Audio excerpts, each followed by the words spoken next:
Good morning, my dear friends. Today I will teach you how to use dare. Dear students, हम dare का use आज सीखने जा रहे हैं। सो डेयर को अच्छे से समझने के लिए इस वीडियो को शुरू से लेकर के अंत तक अच्छे से देखिएगा, बिना स्किप किए देखिएगा, पूरा देखिएगा। माय डियर फ्रेंड्स, ध्यान से समझिए हम डेयर का प्रयोग कैसे करते हैं। आपको मैं बता दूं कि डेयर का प्रयोग हम दो प्रकार से करते हैं। एक तो हम इसका प्रयोग मेन वर्ब के रूप में करते हैं और दूसरा इसका प्रयोग हम हेल्पिंग वर्ब के रूप में करते हैं। तो डियर फ्रेंड्स, हम उदाहरण की सहायता से समझते हैं आखिर डेयर किस प्रकार से इस्तेमाल किया जाता है। आपको मैं बता दूं कि डेयर का हिंदी मतलब होता है हिम्मत करना या साहस करना। डेयर को हम हिंदी में कहते हैं, डेयर को हिंदी में कहते हैं हिम्मत करना या साहस करना। जब कोई कार्य करने की हम हिम्मत दिखाते हैं, साहस करते हैं, तो आप इस्तेमाल कीजिए डेयर। लेकिन कैसे इस्तेमाल करेंगे, आइए चलिए समझते हैं। सबसे पहले हम समझेंगे डेयर को मेन वर्ब के रूप में। जिस प्रकार से आप पढ़ाने का टेंस बनाते हैं, लिखने का काम करते हैं, जो है सीखने का काम करते हैं, जो भी हमारे कार्य है मेन वर्ब है, पढ़ाना है, लिखना है, सोचना है, लड़ना है, इन वर्ब्स का जिस प्रकार से हम प्रत्येक टेंसेस में इस्तेमाल करते चले आ रहे हैं, चाहे तो वो प्रेजेंट इंडेफिनिट टेंस हो, पास्ट इंडेफिनिट टेंस हो, इन वर्ब्स का इस्तेमाल करते चले आ रहे हैं, ठीक उसी प्रकार से हम डेयर का भी इस्तेमाल करेंगे। समझते हैं उदाहरण से। डियर फ्रेंड्स, मैंने एक उदाहरण बनाया। मैंने कहा कि उसने इस नदी में कूदने की हिम्मत की। उसने इस नदी में कूदने की हिम्मत की। मैंने यहां उदाहरण पास्ट इंडेफिनिट टेंस से लिया है। उसने इस नदी में कूदने की हिम्मत की। आप ऐसे भी इसको लिख सकते हैं, उसने इस नदी में कूदने का साहस किया। बात एक ही है। सेंटेंस को बनाते हैं, उसने ही हिम्मत की यानी कि डेयर, हिम्मत करना डेयर, साहस करना डेयर। पास्ट का टेंस है तो क्यों ना हम सेकंड फॉर्म अप्लाई करें, ही डेयर्ड। और यहां देखिए इस नदी में कूदने की यहां इन्फिनेटिव टू का इस्तेमाल किया जा रहा है। कूदने आप इस्तेमाल कीजिए टू जंप इस नदी में, इनटू दिस रिवर। ये सेंटेंस पास्ट इंडेफिनिट का है माय डियर फ्रेंड्स। आप इस्तेमाल कर सकते हैं कि उसने इस नदी में कूदने की हिम्मत करी, तो आप डेयर का सेकंड फॉर्म इस्तेमाल कीजिए, he dared to jump into this river. उसने मुझसे लड़ने की हिम्मत की। उसने मुझसे लड़ने का साहस किया। तो he dared to fight with me. मैंने उससे पूछने की हिम्मत की। I dared to ask him. आइए चलिए हम एक नेगेटिव सेंटेंस को भी समझ लेते हैं। नेगेटिव सेंटेंस को समझ लेते हैं। उसने नदी में कूदने की हिम्मत नहीं की। तो उसने कूदने की हिम्मत नहीं की, नेगेटिव टेंस है, पास्ट इंडेफिनिट है। आप अप्लाई कीजिए डिड नॉट, और डिड नॉट के साथ में डेयर का first form, he did not dare. कूदने की टू जंप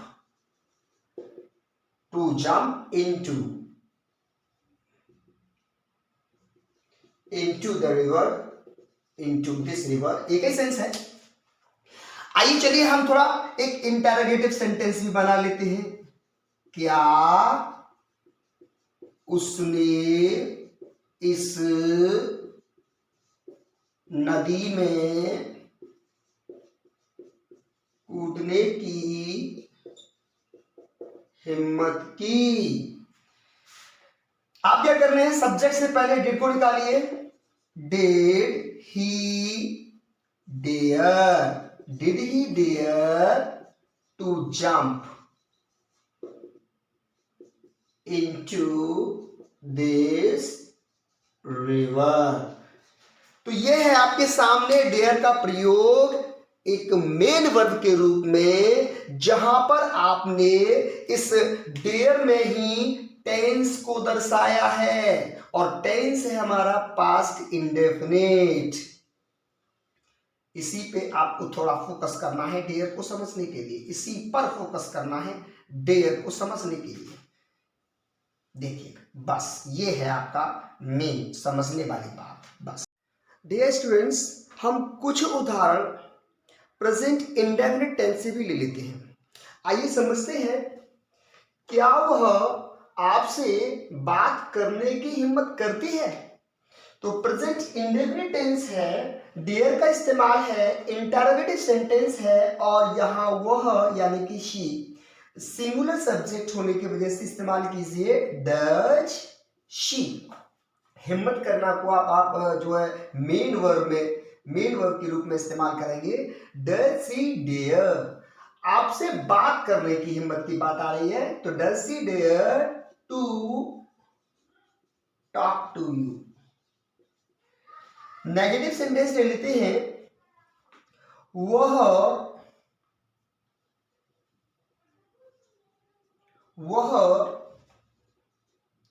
यहां आने की हिम्मत नहीं करता है। वह यहां आने की हिम्मत तक नहीं करता है तो ही does not dare to come here।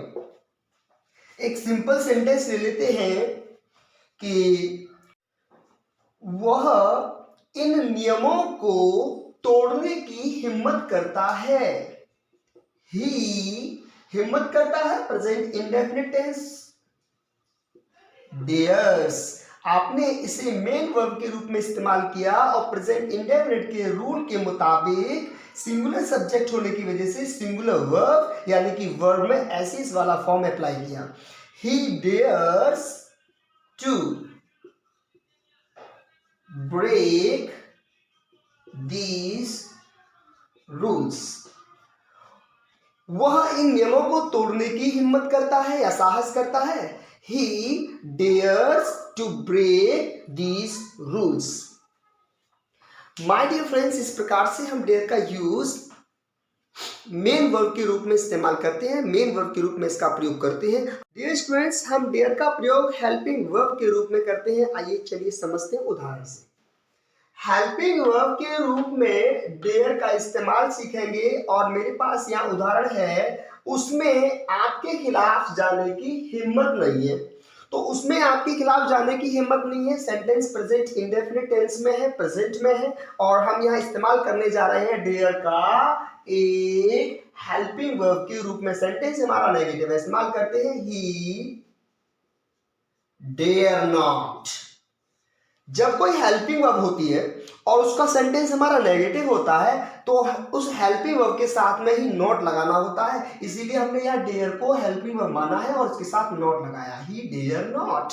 तो इतना तो सेंटेंस बन गया, हिम्मत नहीं है साहब उसमें हिम्मत नहीं है, ही डेयर नॉट। और डेयर नॉट, डेयर यहाँ पर हेल्पिंग वर्ब है, तो क्या काम करने की हिम्मत नहीं है, आपके खिलाफ जाने की, वर्ब है जाने की। तो ऐसा नहीं है कि ये जाने लिखा हुआ है तो नानी ने आ रहा है, इन्फिनेटिव दिखाई दे रहा है तो आप यहाँ टू अप्लाई कर देंगे और तब वो लगाएंगे, ये तो सेंटेंस रॉन्ग हो जाएगा। क्योंकि जब हेल्पिंग वर्ब आता है तो उसके तुरंत बाद यहाँ मेन वर्ब होना चाहिए, उससे पहले टू यहाँ नहीं आता है। तो आप इस तरीके से इसको नहीं बनाएंगे, बल्कि जब ये हेल्पिंग वर्ब के रूप में इस्तेमाल हुआ है आपका डेयर, तो डायरेक्ट यहाँ वर्ब देंगे, मेन वर्ब। Go.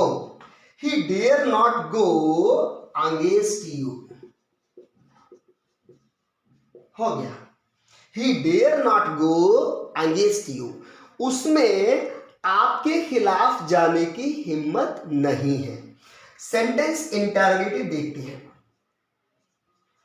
क्या उसमें आपसे पूछने का साहस है? क्या उसमें आपसे पूछने का साहस है?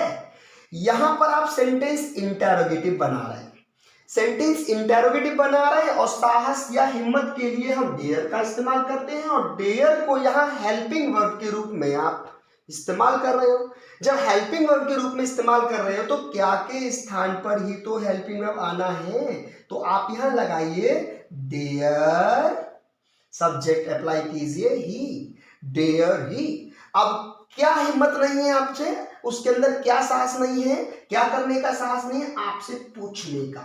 तो वही रूल, पूछने के लिए टू आस्क नहीं देना है, टू का प्रयोग नहीं होगा। यहां आस्क को हम मेन वर्ब बनाएंगे। ये देयर जो है हेल्पिंग वर्ब है, तो आस्क हमारा मेन वर्ब रहेगा। डायरेक्ट लगाएंगे ask you, dare he ask you. क्या उसमें आपसे पूछने का साहस है या हिम्मत है। सेंटेंस आप इस प्रकार से बनाते हैं तो समझ लीजिए कि आपने डेयर का इस्तेमाल एक हेल्पिंग वर्ब के रूप में किया है। माय डियर फ्रेंड्स, मैं इस नीचे दिए हुए वाक्य को और अथवा करके, ये हो गया आपका हेल्पिंग वर्ब के रूप में प्रयोग। इसी को मेन वर्ब के रूप में बना करके आपको दिखाता हूं। देखिएगा, मेन वर्ब के रूप में जब क्या पहले दिया है, प्रेजेंट इंडेफिनिट टेंस बनाना चाह रहे हो और ही ये उसमें कोई एक ही या सी एक वचन है, तो आप यहां इस्तेमाल करेंगे डज। तो भैया हेल्पिंग वर्ब आ गया, क्या के स्थान पे डज, प्रेजेंट इंडेफिनिट टेंस के अनुसार आप बना रहे डज ही। डज ही करने के बाद में अब फिर साहस करने का सेंस लीजिए ना, इसको मेन वर्ब बनाइए, डज ही डेयर। अब डेयर आपका मेन वर्ब हो गया ना, तो फिर इसको इन्फिनिटिव बनाइए। दो वर्ब के बीच में टू देना होता है, या ये कहिए कि पूछना नानीने के लिए आप जो है इन्फिनिटिव टू का इस्तेमाल करते हैं और टू के साथ फर्स्ट फॉर्म देंगे टू आस्क यू। ये भी हो गया आपका इंटरोगेटिव में, लेकिन यहां पर जो यूज हो रहा है आप डेयर का, ये एक मेन वर्ब के रूप में। आई होप आपकी समझ में आ गया होगा। मैंने ये लास्ट सेंटेंस एक डेयर का इस्तेमाल किया है इसमें, और यहां पर डेयर का इस्तेमाल मैंने एक हेल्पिंग वर्ब के रूप में किया है, और यहां पर मैंने और डेयर का इस्तेमाल मेन वर्ब के रूप में किया है। दोनों का सेंस समान है। इस तरीके से आप डेयर की प्रैक्टिस कीजिए, डेयर सेंटेंसेस को समझिए और बनाइए, और कोशिश कीजिए कि इसमें आपसे कहीं भी किसी प्रकार की गलती ना हो। माय डियर फ्रेंड्स, आइए चलिए समझते हैं एक और डेयर का यूज। डियर स्टूडेंट्स, ये डेयर का पिछले डेयर से थोड़ा सा डिफरेंट यूज है। यहां पर डेयर का मतलब साहस करना और हिम्मत दिखाना से नहीं है, बल्कि यहां डेयर का मतलब है चुनौती देना या ललकारना। जब किसी कार्य को करने के लिए हम किसी व्यक्ति को कोई चुनौती देते हैं या ललकारते हैं, तो वहां पर भी आप डेयर का इस्तेमाल करते हैं। लेकिन यहां पर जो हम डेयर का इस्तेमाल करेंगे, उसके बाद हम उस व्यक्ति को ऑब्जेक्ट के रूप में इस्तेमाल करेंगे।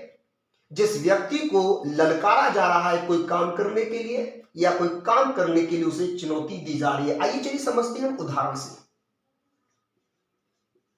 उसने मुझे मैच जीतने के लिए चुनौती दी।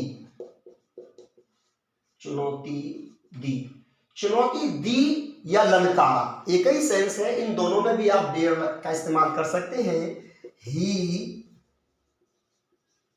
डेयर्ड मी, तो यहां डेयर के बाद में आप ऑब्जेक्ट मी अप्लाई कर रहे हैं, क्योंकि मुझको ललकारा जा रहा है मैच जीतने के लिए, या मुझे चुनौती दी जा रही है। तो ही डेयर्ड मी, और पास्ट है हमारा, टेंस है हमारा पास्ट इंडेफिनिट, हमने डेयर में सेकंड फॉर्म लगाया। चूंकि इसी में हम टेंस को शो कर रहे हैं, तो ये डेयर हमारा मेन वर्ब के रूप में इस्तेमाल हुआ है।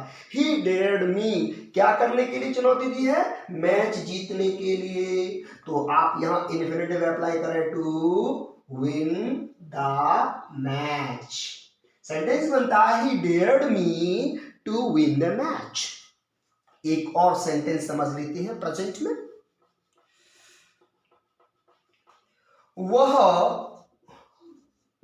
मुझे पढ़ाने की चुनौती देता है।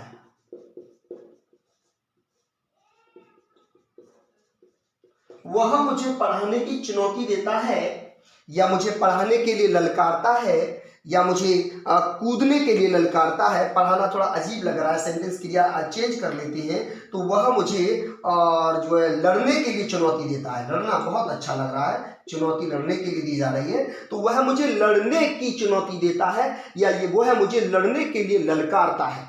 तो आप सेंटेंस बनाइए, प्रेजेंट इंडेफिनिट का है ही डेयर्स मी। तो यहाँ डेयर को मेन वर्ब बनाया, इसी में प्रेजेंट इंडेफिनिट को शो किया और यहाँ आपने ऑब्जेक्ट लगाया। लड़ने की चुनौती दी जा रही है, इंडेफिनिट में से हेल्प लीजिए, ही डेयर्स मी टू फाइट। तो एक और ये डेयर का ही यूज है, थोड़ा सेंस अलग होता है। यहाँ डेयर का इस्तेमाल किया जाता है कोई काम करने के लिए ललकारना या चुनौती देना। माय डियर फ्रेंड्स, एक बहुत ही चर्चित फ्रेज है जो अक्सर करके हम आम बोलचाल की भाषा में सुनते हैं। स्पोकन जो लैंग्वेज है, स्पीकिंग में इसका बहुतायत प्रयोग होता है। आइए चलिए समझते हैं। डियर स्टूडेंट्स, ये फ्रेज हमें बहुतायत देखने को मिलता है, आपकी हिम्मत कैसे हुई। तो इसके लिए इस्तेमाल करना है हाउ डेयर यू। और जो भी काम करने की हिम्मत के लिए आप सामने वाले को वार्न कर रहे हैं, अपना गुस्सा दिखा रहे हैं, क्रोध निकाल रहे हैं, तो उसको आप लास्ट में या वर्ब का फर्स्ट फॉर्म ऐड कर देंगे। क्योंकि आप देखिए हाउ एक इंटरोगेटिव वर्ड है और यू से पहले डेयर निकला है, तो इसका मतलब ये हेल्पिंग वर्ब है और हेल्पिंग वर्ब की तरह से डेयर का इस्तेमाल किया गया है। तो यहां पर हम वर्ब का फर्स्ट फॉर्म देंगे। मैंने उदाहरण से समझाया है, आपकी हिम्मत कैसे हुई मुझे छूने की। तो how dare you touch me. Sentence बिल्कुल करेक्ट है, ग्रामेटिकली करेक्ट सेंटेंस है, लेकिन इस प्रकार से आप ढेरों सेंटेंसेस बना सकते हैं। हाउ डेयर यू, इतना आप याद रखिए और इतने एक्शन को आप वर्ब को आप बदल के अलग अलग मूड व्यक्त करने के लिए इस्तेमाल कीजिए। आपकी हिम्मत कैसी हुई मुझे छूने की, how dare you touch me. आपकी हिम्मत कैसे हुई यहां आने की, how dare you come here. आपकी हिम्मत कैसे हुई मेरा पेन लेने की, how dare you take my pen. आपकी हिम्मत कैसे हुई जोर से बोलने की, how dare you speak loudly. My dear friends, ये वीडियो आपको कैसा लगा प्लीज कमेंट करके बताइएगा। यदि आप मेरे इस चैनल पर नए हैं तो प्लीज सब्सक्राइब कर लें और बेल आइकन को दबा दें ताकि मेरी नई आने वाली वीडियो आप तक पहुंच सके। डियर स्टूडेंट्स, आपका ये जो लाइक है, आपके जो कमेंट्स हैं, और ये मुझे इंस्पायर करते हैं कि मैं आपके लिए ऐसे ही नई नई वीडियोस लेकर के आऊँ और ज़्यादा मैं मेहनत करूं। इसके लिए आप प्लीज़ मुझे मोटिवेट कीजिए और वीडियो को लाइक कीजिए, शेयर कीजिए और अपने दोस्तों से कहिए वो भी सब्सक्राइब कर लें और जो बेल आइकन है उसको प्रेस कर लें। So thank you very much, nice meeting with you, bye bye.